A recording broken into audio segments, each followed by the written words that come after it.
An NBC News special report. Here's Hallie Jackson. Good day. We are coming on the air with breaking news. President Trump has apparently fired his Attorney General Pam Bondi, according to a senior administration official and a source familiar with the matter. This comes after NBC News learned that the president has grown frustrated with his Attorney General in recent days, according to multiple sources. I want to get right to our team covering all of it. Our Chief Justice and National Affairs correspondent Kelly O'Donnell is joining us. We've also got our White House correspondent Monica Alba as well. Kelly, let me start with you. This is not altogether surprising, considering the reporting from NBC that the president was frustrated with Bondi's performance leading the Department of Justice. And we've often seen the president let some of his intentions, feelings, concerns bubble out publicly as one measure of how he makes these decisions. For Pam Bondi, this is a blow because she has been a very loyal sort of friend and ally of the president for a long time, going back to Florida, assisting in the first Trump term. And this, in many ways, comes down to a representation of the frustration that President Trump has, that his vision for how he could exact retribution against political rivals and those who had, in his perception, done him wrong at some past point, to be brought to justice. That has not happened, even though this Department of Justice under Pam Bondi has attempted to do so in a number of areas where we've seen the failed attempts to prosecute James Comey or Letitia James.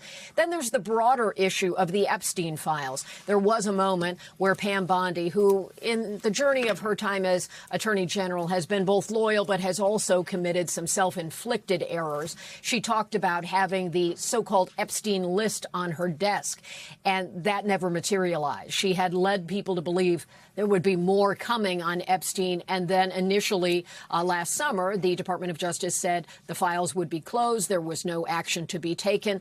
And that triggered a groundswell that was a broader political coalition than you might expect, certainly those in the MAGA community and then those who were very supportive of the survivor community around Epstein.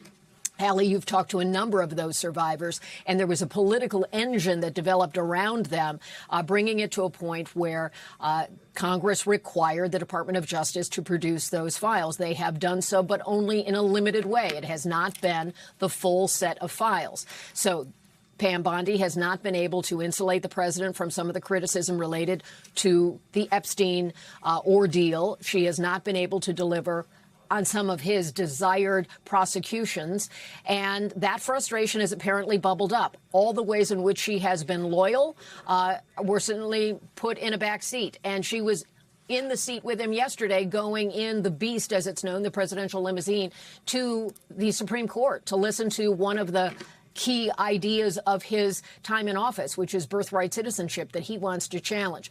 Apparently, she was unable to save herself in those personal, direct moments with the president. She attended his speech last night in the White House. So personal relationships only go so far. Loyalty is sometimes only one way when we observe Donald Trump. And Pam Bondi, Attorney General of the United States, is out. Hallie?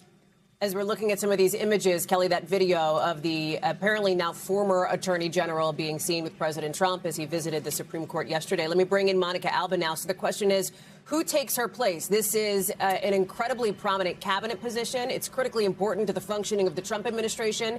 It is a department that the president has a personal interest in and has taken an interest in. We know that the Deputy Attorney General, Todd Blanche, has been somebody who has been vocal, who has been prominent on the airwaves. There's also some reporting that we have from sources that former Republican Congressman Lee Zeldin may also be in the mix.